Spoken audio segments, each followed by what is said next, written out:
नमस्कार, मैं वैभव आपका दिल से स्वागत करता हूं हमारे इस खास सफ़र में, जहां हम सुनते हैं वो सच्चे अनुभव, जहां सिर्फ इंसान नहीं भगवान भी साथ चलते हैं। आज जो कहानी आप सुनने जा रहे हैं वो एक ऐसे तूफ़ान की है जो सिर्फ आसमान में नहीं, एक इंसान के जीवन में उठा था। लेकिन जब भरोसा हो हनुमान जी पर, तो फिर चाहे तूफ़ान कितना भी बड़ा क्यों ना हो, अंत में बस शांति ही मिलती है। और अगर आपने कभी महसूस किया है कि किसी ने आपको संकट में बचा लिया, कोई ऐसी शक्ति है जो समय से पहले आ जाती है, तो हो सकता है आज की कहानी आपको अपने ही किसी पल की याद दिला दे। अगर आपके पास भी ऐसा कोई सच्चा अनुभव है तो हमसे ज़रूर शेयर करें। और हाँ, ऐसे ही रोज़ाना प्रेरणादायक और सच्ची कहानियों के लिए हमारे चैनल को ज़रूर सब्सक्राइब करें, क्योंकि ये सिर्फ कहानियाँ नहीं हैं, ये उस भरोसे की आवाज़ हैं जो हमें जीना सिखाती है। उस दिन की बात है, तारीख तो ठीक से याद नहीं, लेकिन साल 2018 था और मौसम ऐसा था कि सुबह से ही कुछ अजीब सा लग रहा था। मैं दिल्ली में रहता हूँ, जनकपुरी के पास। उस दिन ऑफिस से थोड़ा लेट निकला था और मन ही मन सोच रहा था कि जल्दी घर पहुँच जाऊँ तो अच्छा हो, क्योंकि ऊपर से बादल कुछ ज़्यादा ही घने दिख रहे थे। गर्मी का मौसम था, लेकिन हवा में नमी थी और आसमान बिल्कुल स्याह हो चुका था। मैं अपनी एक्टिवा स्कूटी पर था और जैसे ही मैं द्वारका मोड़ के पास पहुंचा, हवा अचानक से ऐसी चलने लगी जैसे किसी ने पूरी ताकत से धरती को हिलाने की कसम खा ली हो। मैंने हेलमेट कसकर पहना और स्कूटी की रफ्तार थोड़ी बढ़ाई, क्योंकि मैं जानता था कि अब अगर देर हुई तो फंस जाऊंगा। मगर फिर कुछ ऐसा हुआ जो आज भी याद करता हूँ तो रोंगटे खड़े हो जाते हैं। एक सेकंड को ऐसा लगा जैसे आसमान ही फट गया हो। तेज़ बारिश शुरू हो गई, और वो भी अचानक, बिना किसी चेतावनी के। पहली ही बूंद इतनी भारी थी जैसे किसी ने ऊपर से बाल्टी उड़ेल दी हो। रोड पर सब कुछ धुंधला हो गया, कुछ दिख नहीं रहा था। गाड़ी की हेडलाइट जलाकर भी सामने का ट्रैफिक सही से नहीं दिख रहा था। मैंने फ़ौरन स्कूटी एक कोने में लगाई और एक पेड़ के नीचे शरण ली। मेरे अलावा वहाँ 2-3 लोग और भी थे, एक बुज़ुर्ग अंकल, एक कॉलेज का लड़का और एक औरत जो शायद सब्ज़ी लेकर लौट रही थी। मगर ठीक 2 मिनट बाद वो पेड़ जिसके नीचे हम खड़े थे ज़ोर की आवाज़ के साथ झुकने लगा। भैया हटो, पेड़ गिर रहा है, किसी ने चिल्लाया। हम सब भागे, भीगते हुए, घबराते हुए, और मैं भागते भागते सड़क के बीचों बीच आ गया। गाड़ियाँ सब साइड में लगी थीं, कोई चल नहीं रही थी। पूरा ट्रैफिक ठप हो गया था। चारों तरफ से पेड़ गिरने लगे, बिजली चमक रही थी और हवा इतनी तेज़ थी कि स्कूटी खड़ी थी वो भी एक बार को हिलने लगी। ऐसा लग रहा था जैसे कुछ बहुत गलत होने वाला है। और मैं वहीं खड़ा था, बिल्कुल अकेला, ठंडी हवाओं से कांपता हुआ। डर ऐसा था कि अंदर से आंसू आने लगे थे, पर बारिश में वो छुप गए। मुझे समझ नहीं आ रहा था कि क्या करूं। इतने में याद आया, मेरी माँ हमेशा कहती हैं, जब कोई रास्ता न सूझे, जब सब कुछ डराने लगे, तो हनुमान चालीसा पढ़ो। मैं वहीं बीच सड़क पर बारिश में भीगता हुआ दोनों हाथ जोड़कर खड़ा हो गया और मन ही मन पढ़ने लगा, श्री गुरु चरण सरोज रज, निज मनु मुकुर सुधार। मैंने आंखें बंद कर ली थीं और बस पढ़ता चला गया। एक एक शब्द में जैसे जान डाल दी थी मैंने, जैसे मैं नहीं कोई और मुझसे पढ़वा रहा था। 4-5 चौपाइयाँ पढ़ते ही मुझे लगा जैसे कोई अदृश्य हाथ मेरे कंधे को हल्के से धकेल रहा हो। मैंने आंखें खोलीं तो देखा कि कुछ दूर एक छोटी सी दुकान थी जो बंद थी, लेकिन उसके शेड के नीचे थोड़ा सा सूखा इलाका था। वहां तक जाने का रास्ता साफ था। अजीब बात यह थी कि बाकी साइड सब जगह पेड़ गिर चुके थे, मगर उस तरफ का रास्ता बिल्कुल साफ था। और वो हवा जो अभी तक मेरे चेहरे पर थप्पड़ की तरह लग रही थी, अब जैसे उस तरफ धक्का दे रही हो, जैसे कोई कह रहा हो, इधर आ, यहाँ सुरक्षित है। मैं दौड़कर उस शेड के नीचे पहुंचा।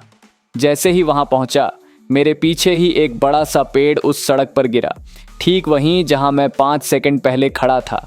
मैं हाँफता रहा, सांसें तेज थीं, दिल धक धक कर रहा था, और बारिश के शोर के बीच मुझे अपनी ही धड़कन सुनाई दे रही थी। मैंने वहीं बैठकर फिर से हनुमान चालीसा पढ़ी और बस एक ही बात बोल पाया, जय श्री राम। आप ही ने बचाया। तो जैसे मैं उस बंद दुकान के शेड के नीचे पहुंचा था, शरीर भीगकर एकदम ठंडा हो गया था। कपड़े चिपक गए थे बदन से। सांसें अभी भी तेज चल रही थीं और मन में एक ही सवाल था, क्या अभी भी खतरा टला नहीं है? मैं बैठा ही था कि एक जोर की आवाज़ आई, धड़ाम। मेरे ठीक पीछे वाली गली में ट्रांसफार्मर गिरा था। चिंगारियां फूट रही थीं और बिजली की तड़तड़ाहट ने माहौल को और भयानक बना दिया। दूर से भी आवाज़ आ रही थी, किसी की बाइक फंसी थी, कोई चिल्ला रहा था। पूरा इलाका जैसे डर में डूब गया था। कुछ भी नॉर्मल नहीं लग रहा था। अब उस समय मोबाइल निकालने की कोशिश की, जेब में रखा था, पर बारिश में पूरा भीग गया था।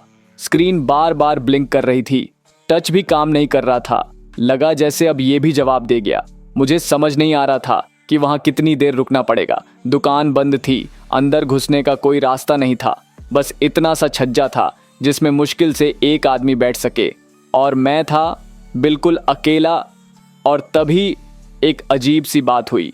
बहुत हल्की सी हवा का झोंका आया, लेकिन इस बार वो ठंडी नहीं थी, उसमें गर्मी थी। और उसमें एक ऐसी खुशबू थी जो मैंने पहले कभी नहीं महसूस की थी। ना किसी परफ्यूम जैसी, ना किसी धूप बत्ती जैसी, लेकिन फिर भी उसमें कुछ था। मैंने आंखें बंद की और वही शांति फिर से महसूस हुई, जैसे कोई कह रहा हो, घबराना मत, तू अकेला नहीं है। मेरे मन में अपने आप शब्द आने लगे, हनुमान जी यहाँ हैं। और उसी पल एक बहुत ही स्पष्ट बात मेरे दिमाग में आई, तू यहाँ रुक मत, तुझे चलना है, आगे बढ़ना है। मैं थोड़ी देर चुप रहा, सोचा क्या ये मेरा वहम है या फिर डर के मारे कोई आवाज़ें आ रही हैं।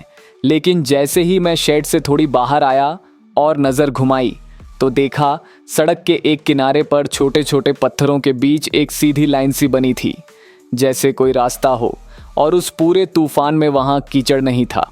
यकीन मानिए, उस पल मुझे ऐसा लगा जैसे किसी ने मेरी आंखों के सामने से पर्दा हटाया हो। पूरी सड़क पर जहाँ तहाँ पेड़ गिरे थे, पानी भरा था, लेकिन उस खास लाइन में करीब 50 मीटर तक एकदम साफ सुथरा रास्ता बना हुआ था, जैसे किसी ने मेरे लिए बनाया हो। मैंने हेलमेट पहना, स्कूटी उठाई और उसी रास्ते पर स्कूटी धीरे धीरे खिसकाई।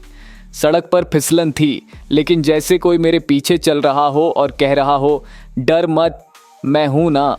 हर मोड़ पर 1 सेकंड के लिए रुकता, देखता कि अब किधर जाऊं, और फिर किसी पत्थर पर चढ़ी हुई धूप की हल्की चमक दिखती जो उस रास्ते का इशारा कर रही होती। मेरे चारों ओर तूफान अब भी चल रहा था। लोग चिल्ला रहे थे, पेड़ गिर रहे थे, लेकिन उस लाइन पर एक भी पेड़ नहीं गिरा, एक भी शाख नहीं टूटी, जैसे किसी ने वो रास्ता बचा लिया हो। उस पल मैंने फिर से हनुमान चालीसा का जाप शुरू किया। इस बार जोर से नहीं, पर दिल से। हर शब्द मेरे अंदर से आ रहा था, संकट ते हनुमान छुड़ावे। और यकीन मानिए, स्कूटी चलाते हुए आंखों में आंसू आ गए थे, लेकिन वो डर के नहीं थे, वो कृतज्ञता के थे। ऐसा लग रहा था जैसे कोई मुझे अपने हाथों से निकालकर घर तक ले जा रहा हो। जैसे ही मैं मुख्य सड़क पर पहुंचा, जहां थोड़ी बहुत रोशनी थी, कुछ दुकानें थीं, वहां बारिश भी कम थी और तूफान की आवाज़ें धीमी हो गईं। मैंने स्कूटी रोकी और वहीं सड़क के किनारे एक मंदिर दिखा, श्री हनुमान मंदिर। मैंने स्कूटी वहीं खड़ी की और मंदिर की सीढ़ियां चढ़कर अंदर गया। एकदम भीगे हुए कपड़ों में, गीली चप्पलों से फिसलते हुए वहां अंदर दिया जल रहा था, मंद मंद, लेकिन बिल्कुल बुझा नहीं था। मैं वहीं बैठ गया, हाथ जोड़े, और सिर्फ इतना कहा, अगर आज आप नहीं होते तो मैं नहीं होता। हाँ, तो जैसे ही मैं मंदिर में बैठा था ना, पूरे शरीर से पानी टपक रहा था, पर मन के अंदर जो गर्मी थी वो बारिश से कहीं ज़्यादा थी। हाथ जोड़कर बस आंखें बंद कर लीं और चुपचाप बैठा रहा। वो पल जैसे सब कुछ रुक गया था, न कोई आवाज़, न कोई डर, न कोई भाग दौड़, बस मैं था और मेरे सामने बैठा हनुमान जी का वो मूर्ति रूप जो मुस्कुरा रहा था। वैसी मुस्कान जैसे माँ अपने बच्चे को निहारती है जब वो किसी मुसीबत से बचकर लौटता है।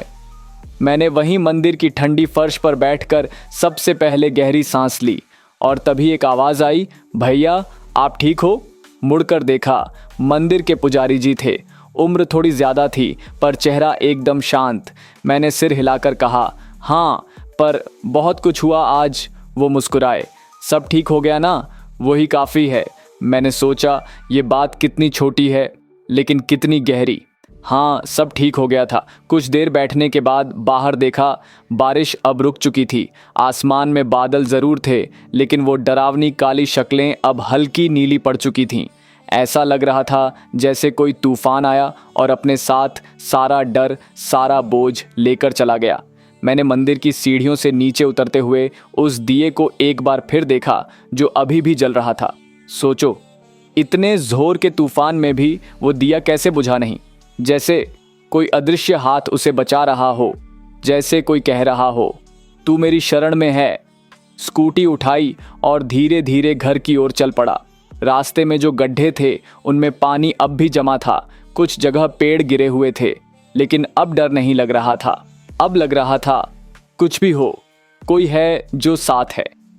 जब कॉलोनी के पास पहुंचा तो देखा मेरी बिल्डिंग के पास भी एक बड़ा पेड़ गिरा था, लेकिन भगवान की कृपा से वो ठीक उस जगह गिरा जहां कोई नहीं था।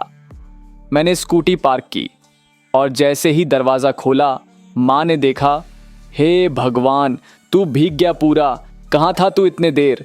माँ की आंखों में आंसू थे पर आवाज़ में गुस्सा भी था। मैंने बस एक बात कही, माँ, मैं हनुमान जी के मंदिर में था। उन्होंने एक पल मुझे देखा, फिर बिना कुछ कहे मेरे माथे पर हाथ रखा। मेरे बजरंग बली की कृपा है, तू बचकर आया। मैंने कपड़े बदले, गरम चाय पी और माँ को पूरी बात बताई। एक एक चीज़, जैसे वो टूटा ट्रांसफॉर्मर, वो अजीब सी पगडंडी जैसी पत्थरों की लाइन और मंदिर में दिए की लौ। माँ एकदम चुप थीं और फिर बोली, बेटा, मैंने आज सुबह ही हनुमान चालीसा पढ़ी थी और कहा था मेरे बेटे की रक्षा करना। शायद उसी ने तेरे रास्ते बनाए होंगे। उस दिन रात को सोने से पहले मैंने पहली बार पूरे दिल से हनुमान चालीसा पढ़ी। पहले भी पढ़ता था लेकिन जैसे सिर्फ शब्द पढ़ता था, पर उस दिन हर शब्द जैसे मेरा था, जैसे हर चौपाई मेरी कहानी थी। संकट कटय मिटय सब पीरा, जो सुमिरय हनुमत बलबीरा। और वो पढ़ते पढ़ते मुझे याद आया, जब तूफान के बीच में स्कूटी लेकर जा रहा था, तब रास्ते में अचानक एक मोड़ पर एक लाल रंग की चुन्नी जैसी चीज उड़ती हुई आई थी और कुछ सेकंड के लिए मेरे चेहरे से लिपट गई थी।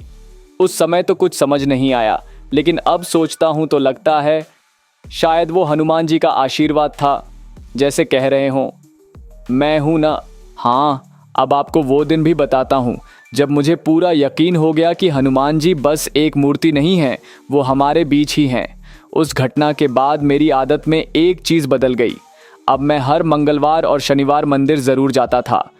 काम कितना भी हो, किसी से मिलना हो या बारिश हो, बस 1 घंटे का समय मैं निकाल ही लेता था। माँ भी खुश थीं और मैं खुद भी अपने अंदर एक अलग शांति महसूस करने लगा था। जैसे अब कुछ भी अंधेरे जैसा नहीं लगता था। पहले जो डर लगता था ना, अकेले जाने में, रात को कहीं रुकने में, वो सब अब जैसे धुंध बनकर उड़ गया था।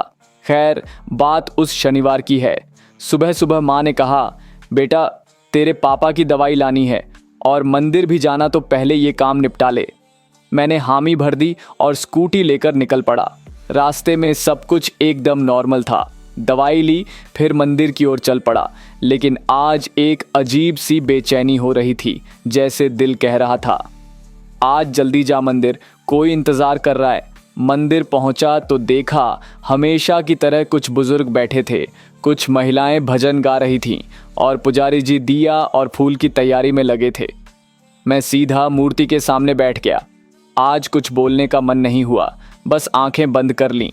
कुछ मिनट बाद अचानक एक झोर की आवाज़ आई, बचाओ, कोई है क्या? हम सब चौंक गए। आवाज़ मंदिर के बाहर सड़क की तरफ से आ रही थी।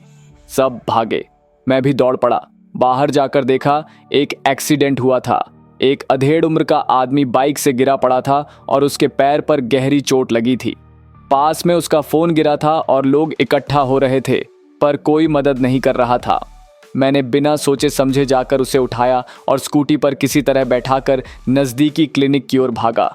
रास्ते भर बस एक ही बात मन में चल रही थी, हनुमान जी, इसे बचा लेना, मैं आपके मंदिर से ही इसे ला रहा हूँ। क्लिनिक पहुँचा, डॉक्टर ने फ़ौरन पट्टी की और कहा, सही टाइम पर ले आए, वरना ज़्यादा ब्लड लॉस हो जाता। वो आदमी धीरे धीरे होश में आया और मेरी तरफ देखकर बोला, बेटा तू हनुमान है क्या? मैं थोड़ा हंसा और कहा, नहीं अंकल, हनुमान जी ने ही भेजा होगा। उसकी आंखों में आंसू थे। उसने बताया कि वो पास के गांव से आया था किसी रिश्तेदार से मिलने और अचानक एक गड्ढे में बाइक फिसल गई। फ़ोन भी लॉक हो गया और उसे कुछ समझ नहीं आ रहा था। मैंने उसका फ़ोन उठाया, पानी साफ़ किया और फिर धीरे धीरे उसकी बेटी का नंबर मिला। घर वालों को खबर दी। उस दिन जब मैं वापस मंदिर लौटा तो मूर्ति की आंखों में देखकर एक पल को ऐसा लगा जैसे हनुमान जी कह रहे हों, तेरा इम्तिहान लिया था और तू पास हुआ बेटा। वो पल ऐसा था जैसे मैं कोई सपना जी रहा हूँ। मंदिर की घंटियों की आवाज़, धूप की हल्की महक और मन में एक शांति, ऐसी शांति जो किसी जीत से मिलती है। उस दिन एक और चीज़ बदली। अब मंदिर में जाकर सिर्फ मांगता नहीं था, अब धन्यवाद देता था। अब डर में नहीं, भरोसे में जीने लगा था। और सबसे बड़ी बात, अब जब भी कोई संकट आता है तो मैं घबराता नहीं, बस धीरे से आंखें बंद करता हूँ और कहता हूँ, जय हनुमान ज्ञान गुण सागर। फिर चाहे कुछ भी हो, कोई भी तूफान हो, अब मुझे पता है वो साथ हैं। तो दोस्तों, देखा आपने, जब भरोसा हनुमान जी पर हो तो कैसे सबसे बड़ा तूफान भी आपको छू तक नहीं सकता। जिंदगी में कभी कभी हालात ऐसे आ जाते हैं कि लगता है अब रास्ता नहीं बचा, लेकिन याद रखिए, भगवान रास्ते नहीं, साथ दिया करते हैं। अगर आपका दिल सच्चा हो और मन में विश्वास हो तो फिर वो खुद किसी न किसी रूप में आकर आपकी रक्षा ज़रूर करते हैं। अगर इस कहानी ने आपके दिल को छुआ हो या आपको अपने किसी अनुभव की याद दिला दी हो तो हमें कमेंट में ज़रूर बताइए। और अगर आपके पास भी कोई सच्चा अनुभव है जहां आपको भगवान की मौजूदगी महसूस हुई हो तो वो अनुभव हमसे शेयर कीजिए। मैं वैभव फिर मिलूँगा एक और सच्चे अनुभव के साथ। तब तक याद रखिए, तूफ़ान बाहर नहीं, मन में होते हैं, और जब मन में हनुमान हो तो कोई तूफ़ान नहीं टिकता। जय श्री राम, जय बजरंग बली।